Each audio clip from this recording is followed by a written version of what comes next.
आज जिस legal issue पे बात करने जा रहा हूं वो यह है कि अगर किसी आपराधिक मामले में किसी व्यक्ति को रेगुलर बेल मिल जाती है, फिर उसी मामले में कुछ और धाराओं को ऐड कर दिया जाता है, तो क्या बढ़ी हुई धाराओं में उस व्यक्ति को एंटीसिपेटरी बेल मिल सकती है? क्या कहता है इस संबंध में कानून? साथियों, इसी तरीके का एक मामला पंजाब एंड हरियाणा हाईकोर्ट पहुंचा और अभी हाल ही में पंजाब एंड हरियाणा हाईकोर्ट के द्वारा बहुत ही महत्वपूर्ण फैसला दिया गया है। तो दोस्तों, मैं करीम अहमद सिद्दीकी एडवोकेट एक बार फिर हाजिर हूं आपके बीच में अपने YouTube channel legal and social awareness में पंजाब हरियाणा हाईकोर्ट के इसी महत्वपूर्ण फैसले की जानकारी के साथ। जोड़े रहे आखिरी तक, देखते हैं कि पूरा मामला क्या था, पंजाब हरियाणा हाईकोर्ट के द्वारा किस तरीके का फैसला दिया गया, दोनों पक्षों के द्वारा क्या क्या बहस की गई और फाइनली किस तरीके का आदेश पारित किया गया।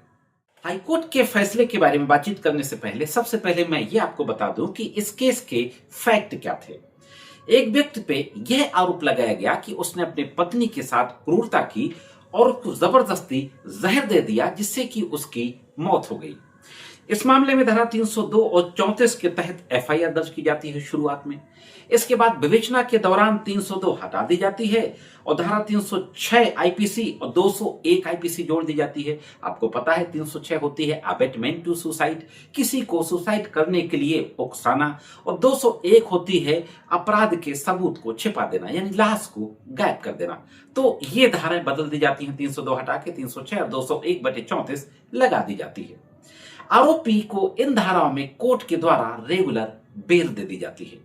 इसके कुछ ही दिनों के बाद पुनः 302 धारा ऐड कर दी जाती है। जब 302 धारा दोबारा ऐड कर दी जाती है तो वह व्यक्ति फिर न्यायालय के समक्ष जाता है और एंटीसिपेटरी बेल मूव करता है। उसकी एंटीसिपेटरी बेल खारिज कर दी जाती है। कुछ ही दिनों के बाद यानी सिर्फ 2 हफ्ते के बाद वह दोबारा एंटीसिपेटरी बेल मूव करता है। तो अब देखते हैं कि हाईकोर्ट में क्या होता है। आरोपी के एडवोकेट के द्वारा पंजाब हरियाणा हाईकोर्ट की बेंच के समक्ष बहस करते हुए यह कहा जाता है कि मेडिकल सबूतों से यह साबित नहीं होता कि मौत किसी हत्या की वजह से हुई। गवाहों के बयानों से पता चलता है कि घटना वाली जगह पर मौजूद नहीं था, यानी आरोपी प्रेजेंट नहीं था घटना वाली जगह पर। उन्होंने यह भी कहा कि दूसरी अग्रिम जमानत याचिका सुनवाई हो गई क्योंकि पिछली बार कुछ पहलुओं पर विचार नहीं किया गया था। जो सेकेंड एंटीसिपेटरी बेल दाखिल की गई उसमें यह कहा गया कि जो पहली एंटीसिपेटरी बेल खारिज हुई थी उसमें कुछ पॉइंट्स, कुछ बिंदु थे जिन पे विचार नहीं किया गया, उनको सेकेंड बेल एप्लीकेशन में अच्छे से हाईलाइट किया गया। स्टेट की तरफ से यानी राज्य की तरफ से बहस करते हुए कहा जाता है, विरोध किया जाता है और यह तर्क दिया जाता है कि पिछली याचिका खारिज होने के बाद परिस्थितियों में कोई बदलाव नहीं आया है। सही रास्ता यह है कि वो जाए कोर्ट में सरेंडर करे और जो नई धारा जोड़ी गई है उसमें बेल अप्लाई करे। साथियों, पंजाब हरियाणा हाईकोर्ट के जस्टिस मनीषा बत्रा के द्वारा इस मामले की सुनवाई की जा रही थी। बहुत ढेर सारे जजमेंट्स का हवाला दिया जाता है। हाईकोर्ट के द्वारा सुप्रीम कोर्ट के फैसले जिनमें से Manish Jain versus state of Haryana, राज्य प्रदूषण नियंत्रण बोर्ड और प्रदीप बनाम झारखंड राज्य, इनकी बात की गई, जिसमें कहा गया था कि अगर व्यक्ति पहले से जमानत पर है वह कानून की कंस्ट्रक्टिव कस्टडी में ही माना जाता है, इसलिए ऐसा व्यक्ति गिरफ्तारी की आशंका का दावा नहीं कर सकता जिसके आधार पर वह अग्रिम जमानत की मांग कर रहा है। साथियों, आपको मैं बता दूं कि कोई भी व्यक्ति एंटीसिपेटरी बेल की मांग तभी कर सकता है जब वो यह कहे कि मुझे गिरफ्तारी की आशंका है।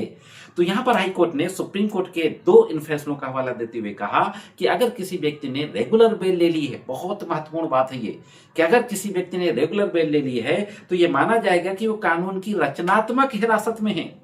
दूसरी तरफ सुमित बनाम उत्तर प्रदेश राज्य 2026 का ही मामला था। इस मामला का हवाला देते हुए अदालत ने इस कानूनी स्थिति पर जोर दिया कि जब जमानत मिलने के बाद आरोपी पर अधिक गंभीर आरोप जोड़े जाते हैं तो आरोपी आत्मसमर्पण करके और नए अपराधों के लिए जमानत मांग सकता है। वही अभियोजन पक्ष जमानत रद्द करने के लिए हिरासत में लेने की मांग करता रहा।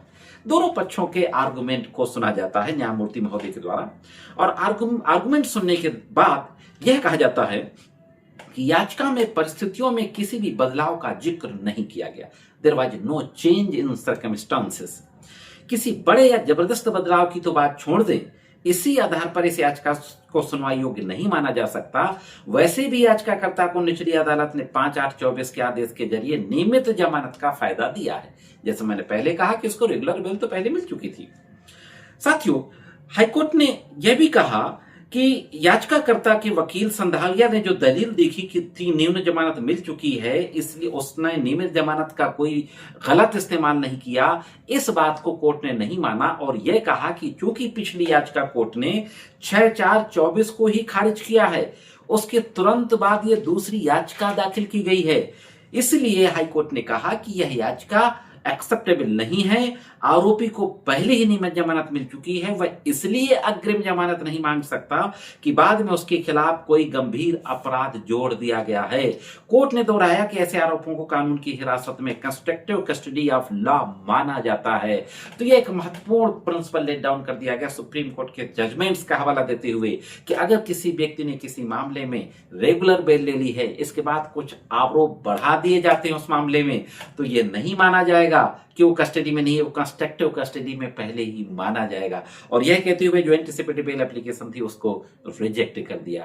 तो यदि दोस्तों एक महत्वपूर्ण जानकारी कैसे लगी कमेंट्स करके जरूर बताएं। जानकारी अच्छी लगी हो तो वीडियो को लाइक और शेयर अवश्य कर दें। आज के एपिसोड में सिर्फ इतना ही, मिलते हैं किसी अन्य एपिसोड में कानून की जानकारियों के साथ। तब तक महत्वपूर्ण कानूनी जानकारियों के लिए देखते रहें लीगल एंड सोशल एवेयरनेस।